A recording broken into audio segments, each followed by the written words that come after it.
네, 먼저 인터뷰에 앞서 가장 안전해야 할 공간인 학교에서 이렇게 비극적인 참사가 발생한 것에 대해서 저희 세종교사노조에서도 참담한 마음을 금할 수 없고 유가족분들에게 깊은 애도의 뜻을 표합니다.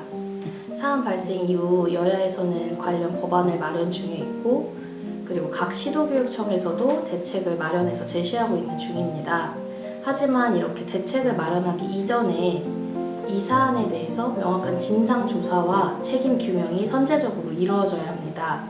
특히 이번 사건의 가해자인 경우 정신질환으로 인해 질병휴직을 했음에도 불구하고 이른 복직을 하는 과정에서 혹시 문제점은 없었는지, 그리고 사건 발생 이전부터 교내에서 폭력적인 행동과 비정상적인 행동을 보였음에도 이를 제지하지 않고 학생들과 분리되지 않은 그 까닭에 대해서도 진상이 밝혀져야 합니다.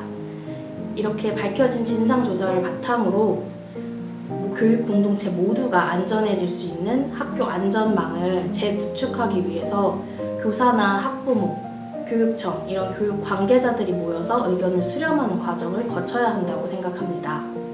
해당 사건에서 우울증이 근본적인 원인이 된다고 생각을 하지는 않습니다. 그러니까 한 개인이 가진 병력이 교사 집단 전체에 대해서 이렇게 제재가 들어가야 되는 근거가 될 수는 없다고 생각을 하고요.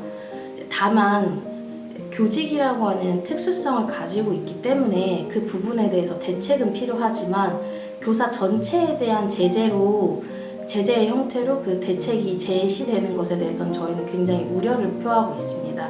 이 사안의 본질은 우울증이 아니라 사실 그 교사가 묻지마 살인으로 불특정 다수를 향해서 자기 범죄 대상을 고르고 하는 그 과정에서 학교 안전 시스템이 이를 제지하지 못한 것에 원인이 있다고 생각을 합니다.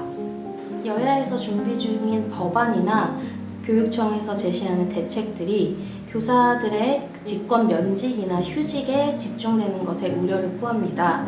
이런 식으로 대책이 마련이 될 경우에 교사들은 낙인이 찍힐 것을 우려하여 오히려 질병을 숨기거나 위축될 우려가 있습니다.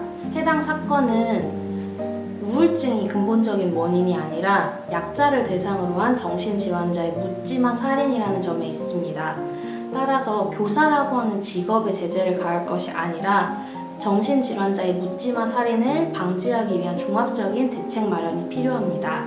기존에 있었던 질환심의위원회가 이 사안에서 제대로 작동하지 못한 것을 고려하여 기존에 있었던 질환심의위원회 매뉴얼을 재정비하고 문제점을 진단하여 개선책을 마련하는 것이 필요합니다. 또한 교사들을 대상으로 한 사전 심리 상담이나 치료를 오히려 확대하여 교사들의 정신질환을 예방할 필요가 있습니다.